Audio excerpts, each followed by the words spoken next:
Good morning.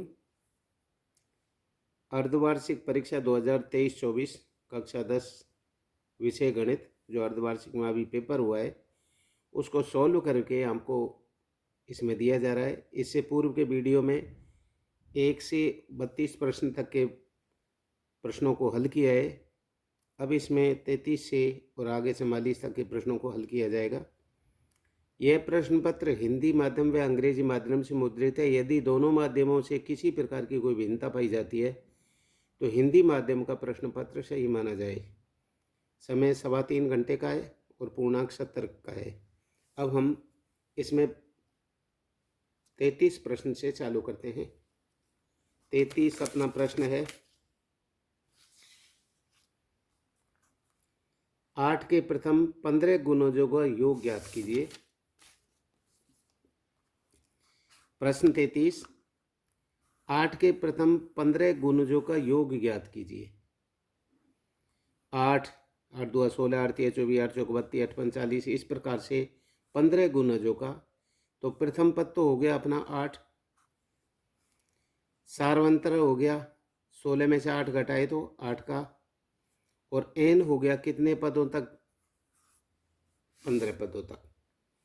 तो इसका सूत्र है योग का n/2 बड़ा कोष्टक 2a प्लस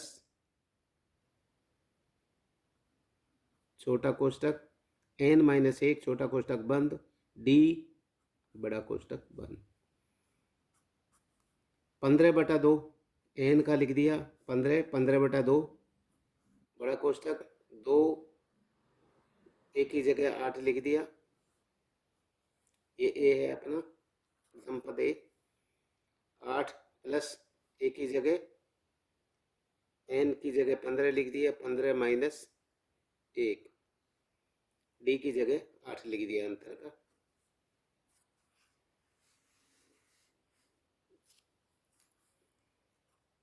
पंद्रह बटा 2 8 2 16 हो गए।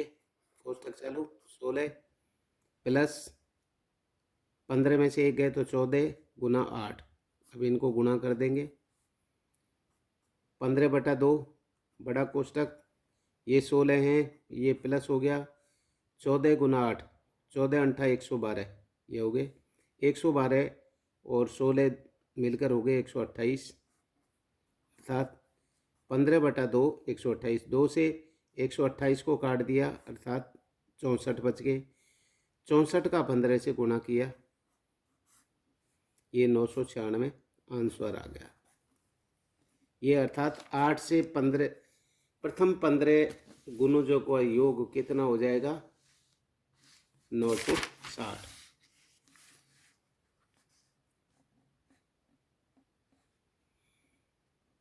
प्रश्न 35, आकृति में tan p minus cot r का मान ज्ञात कीजिए। ये हमारा त्रिभुज है अर्थात PQR। ये हमारे आकृति में 5, ये हो गए 12 cm और ये 13 cm, अर्थात इन दोनों के वर्गों का आधार और लंब के वर्गों का योग कर्ण के वर्ग के बराबर होता है। तो अब हम tan p का मतलब ये है, तो लंब बटा आधार, लंब हो गया 5। p से ये साबित करता है कि ये p है, p के सामने वाला ये लंब है। अब ये लंब हो गया और ये आधार हो गया है। कर्ण वही रहेगा चाहे कोई परिस्थिति हो। इसको आप आधार माने इसको लंब माने तो भी कर्ण है, इसको आधार माने इसको लंब माने तो भी कर्ण यही रहेगा। और p का मतलब हो गया ये, जब r लिखते हैं यहाँ पर मान लो tan r लिख दिया तो ये लंब होगा और ये आधार और ये कर्ण हो जाएगा। तो अब इस समय tan p लिखा है तो लंब ये हो गया और आधार ये हो गया, तो 5/12 5/12 ये आ गया। आगे है cot r। cot r का मतलब अब ये लंब है और ये आधार है, तो कोट का मतलब होता है आधार बटा लंब, आधार बटा लंब, तो ये हो गया 5/12 5/12। अब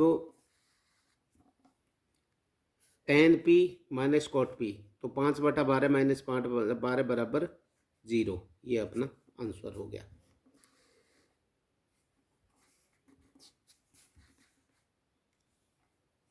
प्रश्न 36, दो संक्रिय वृत्तों की त्रिज्याएं 5 सेमी तथा 3 सेमी है। बड़े वृत्त की उस जीवा की लंबाई ज्ञात कीजिए जो छोटे वृत्त को स्पर्श करती है। ये हमारा केंद्र है, दोनों का संकेंद्रीय माने एक ही केंद्र है, इस वृत्त का भी और इस वृत्त का भी, दोनों का केंद्र यही है। अर्थात इसकी तो त्रिज्या होगी कितनी, 5 सेमी, और इसकी त्रिज्या होगी ये 3 सेमी, और इसी को आगे बढ़ा दे तो ये 2 ये 3 अर्थात 5 सेमी होगी। अब इसके बाद में बड़े वृत्त की इस जीवा को लंबाई ज्ञात कीजिए जो छोटे वृत्त की स्पर्श रेखा बनती है। अर्थात ये इसमें दिया गया है कि ये छोटे वृत्त की स्पर्श रेखा बन गई, ये स्पर्श रेखा बन गई, और ये इसकी बड़े वृत्त की जीवा बन गई। अर्थात ये दोनों 4 4 होगी, क्योंकि यहाँ पर इस टाइप का होगा, ये 90 का कोण बनेगा। 90 का कोण बनेगा, ये अपनी यहाँ से यहाँ तक कितनी होगी, 5 सेमी। 5 सेमी ये है, ये अपनी कितनी है, 3, क्योंकि इस वृत्त छोटे वाले वृत्त की कितनी त्रिज्या है बताओ, 3 सेमी है। ये 3 होगी, ये 5 होगी, इस वृत्त का कर्ण 5 हो गया। तो अब आपका ये लंब कितना हो जाएगा, लंब का वही सूत्र, अर्थात आपने किया है कर्ण का वर्ग बराबर आधार का वर्ग प्लस लंब का वर्ग। तो अपने कर्ण का वर्ग कितना है, 5 का वर्ग बराबर आधार का है 3 का वर्ग। ये अपने को लंब ज्ञात करना है यहाँ से यहाँ तक। तो x इधर ले लिया, अर्थात ये हो गए, या इनको दोनों को इधर ले लो, अर्थात x बराबर 5 का वर्ग माइनस 3 का वर्ग। तो x वर्ग बराबर 25 माइनस 9, तो x बराबर इसमें 16 रह गया, तो इसका वर्गमूल निकालेंगे तो 4 रह गया। ये आ गई 4। इस प्रकार से ये 4 + 4, 4 यहाँ तक हो जाएगी, 4 यहाँ तक हो जाएगी। ये 8 सेमी जीवा होगी बड़े वृत्त की।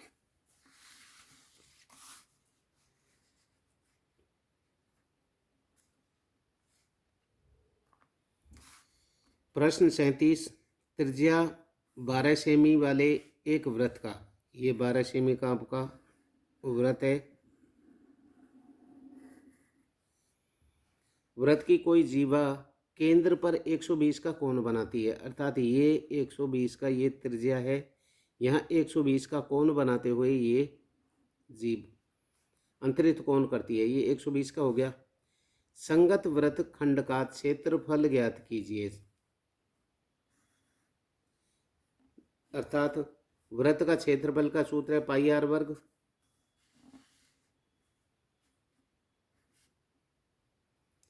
पाई आर वर्ग। तो वृत्त का क्षेत्रफल 360 बराबर पाई आर वर्ग, 120 माइनस पाई आर वर्ग बटा 360 गुणा कर दिया 120, तो पाई आर वर्ग बटा 3, 12 3 36, इसको काट लिया 3 रह गया। अब इनका जो पाई आर वर्ग अर्थात ये जिसका क्षेत्रफल इस टाइप से निकल जाएगा।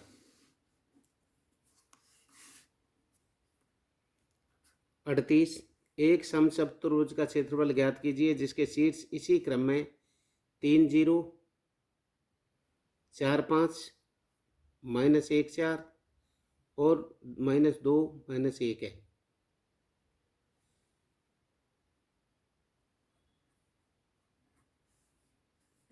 समचतुर्भुज का क्षेत्रफल 1/2 इंटू विकर्णों का गुणनफल, तो 1/2 इंटू AC और BD गुणा BD। AC बराबर -1 -3 का होल वर्ग प्लस 4 -0 का होल वर्ग। ये अपने हल करने पर 32 आ गया अंडर वर्ग। तो BD बराबर -2 -4 प्लस -1 -4, तो 6√2। एरिया 1/2 √में 32 गुणा 6√2, 1/2 इसका हल करेंगे तो 4√2 गुणा 6√2, इन दोनों को जोड़ लिया 6 अर्थात 1/2, 2 और 24, 6 चौका 24। इन दोनों का गुणा किया, √2 का √2 का 2 कंप्लीट हो गया। 6 का गुणा इससे किया 24, 24 2 48, 2 से 2 कट गए, इसको 2 को लिख, 2 से 2 कट गए, ये 24 बच गए। ये अपना 39, एक मीनार के पाद बिंदु से एक भवन के शिखर का, ये मीनार है,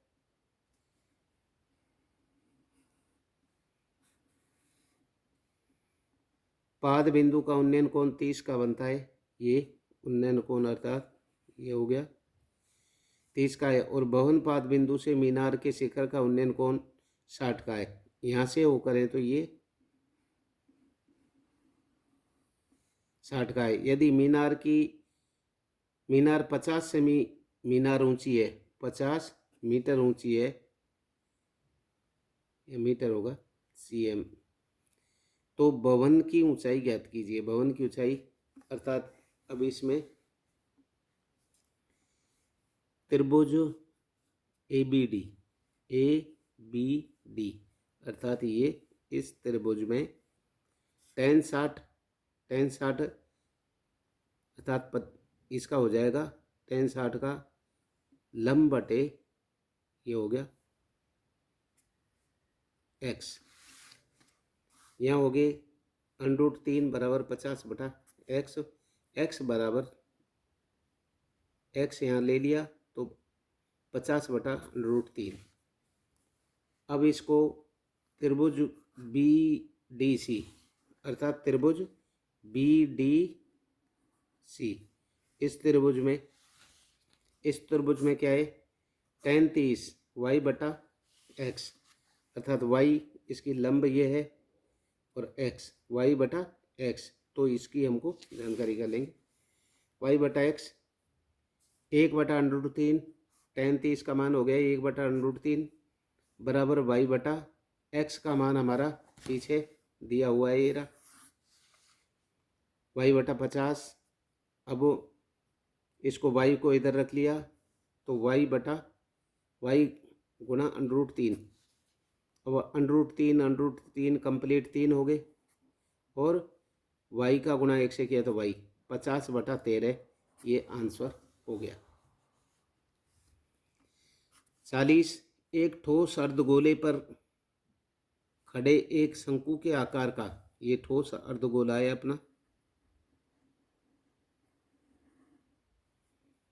ये अर्धगोला है ठोस शंकु के आकार का। ये जो शंकु के आकार का है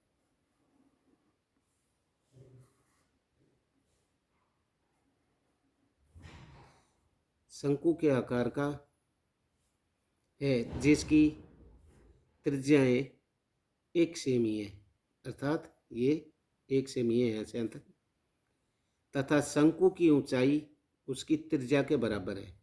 त्रिज्या के बराबर है 1 हो गया। इस ठोस का आयतन पाई के पदों में ज्ञात कीजिए।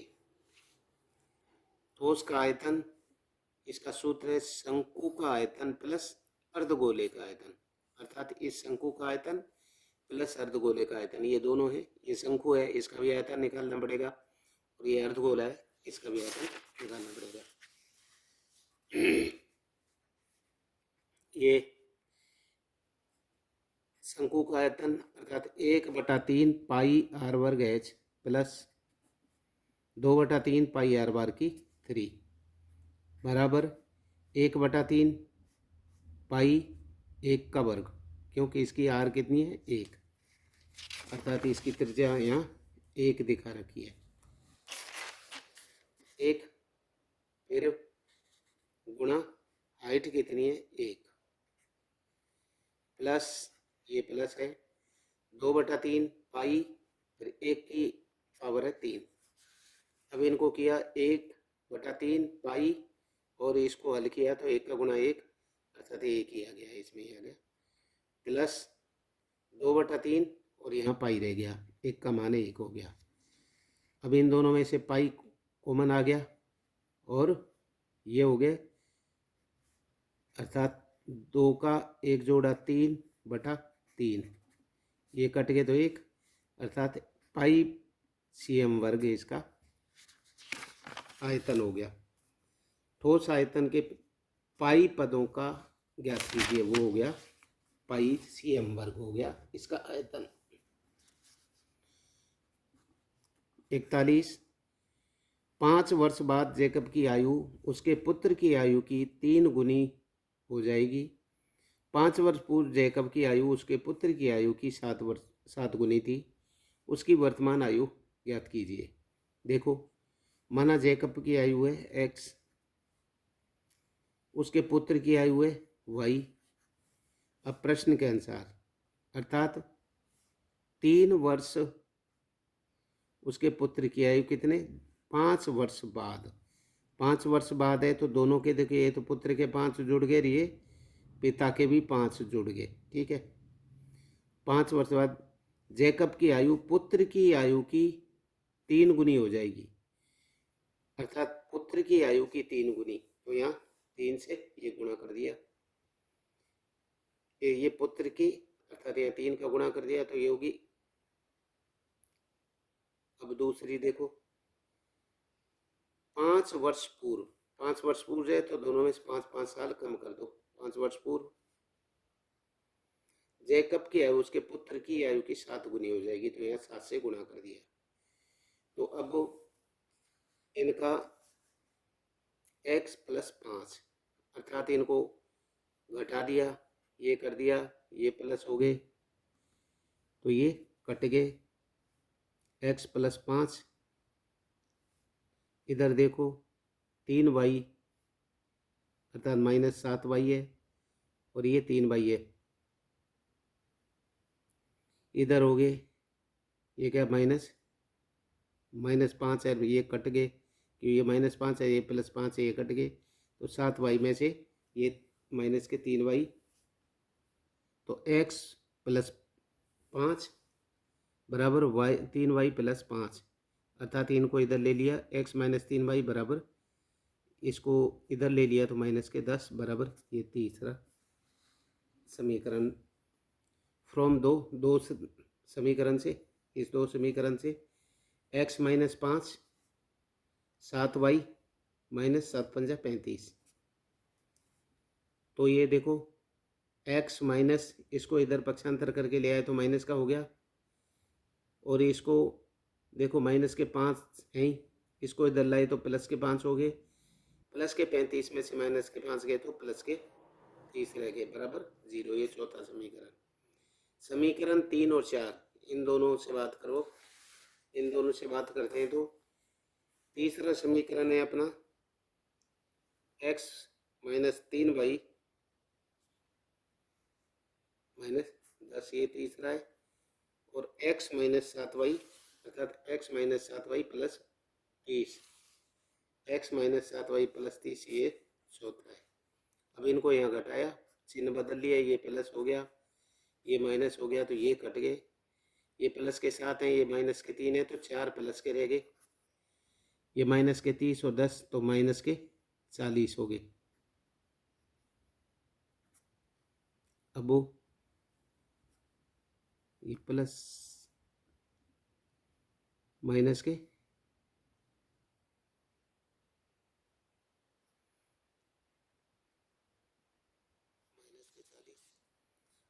इसका y का इसमें भाग दिया तो ये आ गया 10। अब इसके बाद में अगला ले सभी समीकरण 3 से x - 3 y - 10, अर्थात x - 3 10 बराबर 10, अर्थात ये y का मान रख दिया, या 10 लिख दिया, तो x बराबर ये कितना 30, ये इधर चला जाएगा तो ये 40 हो जाएगा, तो x बराबर 40, x 40 हो गया, और y हो गया कितना 10, x बराबर 40 y बराबर 10। अभी इनमें देखो प्रश्न के अनुसार ये क्या कह रहा है, 5 वर्ष पूर्व जैकब की आयु पुत्र की आयु की 3 गुनी। 5 वर्ष पूर्व देखो, 5 वर्ष पहले इसके 5 कम होंगे तो ये कितना हो जाएगा, 35 का हो गया। ये कितना हो गया, 5 का, तो 7 गुनी थी। 5 का 35 से गुणा करें, 7 गुनी थी। अब देखो 5 वर्ष, 5 वर्ष पूर्व की होगी, 5 वर्ष बाद क्या है उसकी 3 गुनी हो जाएगी। 5 वर्ष बाद 40 अब है, तो 5 वर्ष बाद इसकी पिता की कितनी होगी, 45। पुत्र की कितनी हो जाएगी, 15। 15 का 45 भाग 3 गुनी, इसका मतलब सही है। 42, सिद्ध कीजिए √5 एक अपरिमेय संख्या है।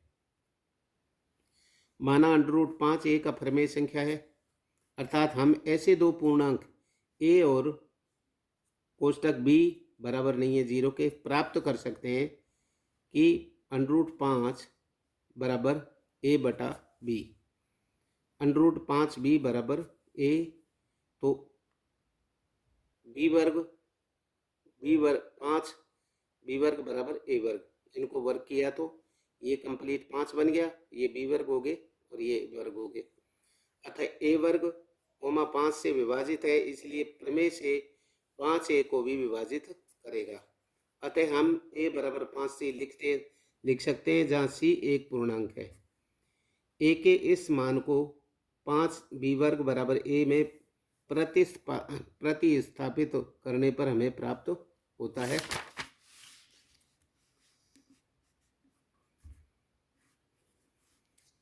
5b वर्ग बराबर 25c वर्ग बराबर b वर्ग बराबर 5c वर्ग। b वर्ग 5 से विभाजित हो जाता है, अतः b भी 5 से विभाजित हो जाएगा। ये इस प्रकार से। प्रश्न 43, सिद्ध कीजिए √ 1 + sin a बटे 1 - sin a बराबर sec a + tan a सिद्ध करना है। तो अब अपने 1 + sin a 1 - sin a गुना, हम 1 + sin a से गुना कर दिया दोनों का, तो ये कंप्लीट 1 + sin a का होल वर्ग हो गया। दोनों एक जैसी संख्या है, ये 1 - sin वर्ग बन गया। अब बराबर किया, अर्थात इसका 1 + sin a 1 + sin a और cos a, इसका cos a हो गया। cos a, जब इसका sec a इसके बटे में 1 + sin का क्या हो जाएगा, sec, फिर इसका sin इसका तो हो गया, अर्थात बराबर 1/cos a, इसका प्लस ये हो गया sin/cos a, sin a/cos a। तो इसका मान हो गया sec a प्लस इसका मान हो गया tan a। इस प्रकार से ये 44वां प्रश्न है, यदि नीचे दिए गए बंटन का माध्यक 28.5 हो तो x और y के मान ज्ञात कीजिए। वर्ग अंतराल है 0 - 10, 10 - 20, 20 - 30, 30 - 40, 40 - 50 और 50 - 60। बारंबारता है 5, x 20, 15, y 5, इनको जोड़ा तो n बराबर 60, टोटल 60 जुड़े हुए।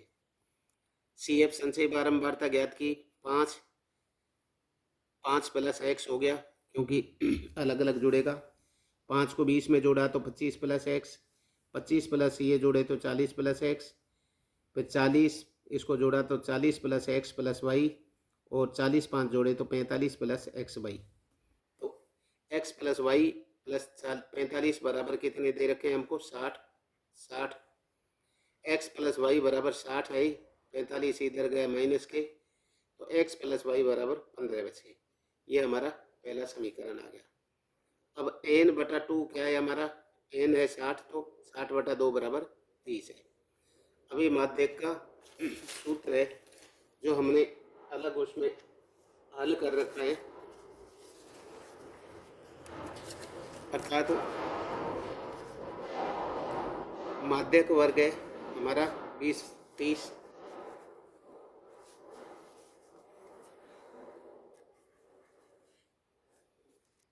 माध्यक वर्ग है 20 30। एल हमारा हो गया 20, एल निम्न सीमा माध्यक वर्ग की।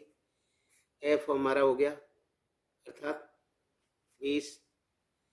सी एफ हो गया उससे पूर्व की संशय 5 प्लस एक्स, और हाइट होगी हमारा इनका अंतर 20 और 30 का अंतर है 10। माध्यक का सूत्र है एल प्लस कोष्टक n/2 माइनस सी एफ बटे में एफ, ये कोष्टक बंद गुणा हाइट एच। 28.5 हमको दे रखा है, ये दे रखा है माध्यक, तो इसको अब ये कर लें 28.5 एल की जगह रखा 20 प्लस n/2 का 30 माइनस सी एफ क्या है हमारा 5 प्लस एक्स, ये लिख दिया बटे में 20, ये कोष्टक में हो गए गुणा ये एच कितना है 10, ये अपना है 28.5 बराबर ये 20 है प्लस अब इनका गुणा किया अर्थात इसको कोष्टक से बाहर निकाला, इस छोटे कोष्टक से ये माइनस का 5 हो गया, माइनस प्लस से ये माइनस हो गया, ये हो गया हमारा x गुणा 10। अब 10 से हम 10 का 10 और 10 दूगा 20, इसको 20 काट दिया, तो अब हमारे पास रह गया क्या 30 में से ये 5 गए, 30 में से 5 गए तो कितने रह गए 25, यहाँ 25 बटा यहाँ नीचे लिखा है अर्थात 28.5 हमारा माध्यक है 20/1 प्लस यहाँ अपने 30 में से 5 गए तो 25 माइनस एक्स बटा में ये 2। लघुत्तम इन दोनों का आ गया, देखो इसका और इसका ले लिया 2, 1 का 2 में भाग गया 2 बार गया, 2 दुआ 2 से 20 बार दिया तो 40 हो गए, प्लस 2 का 2 में 1 बार भाग गया, 1 का गुणा इनसे किया तो 25 प्लस 25 माइनस एक्स आ गए 28.5 हमारा है। अब इसको देखो गुणा तिरछी गुणा कर लिया, 2 का इससे गुणा किया तो 28.5 गुणा 2, तो इनका गुणा किया तो ये हो गया 57। इधर देखो 65.5 रह गया माइनस एक्स, एक्स इधर आ गया माइनस का था तो प्लस का हो गया पक्षांतर करने पर 60, 65 इधर है ही माइनस, इसको इधर लाए तो माइनस का 57 हो गया, तो x बराबर क्या रह गया, x बराबर 65 में से 57 गए तो 8, अर्थात हमारा x का मान आ गया 8। x का मान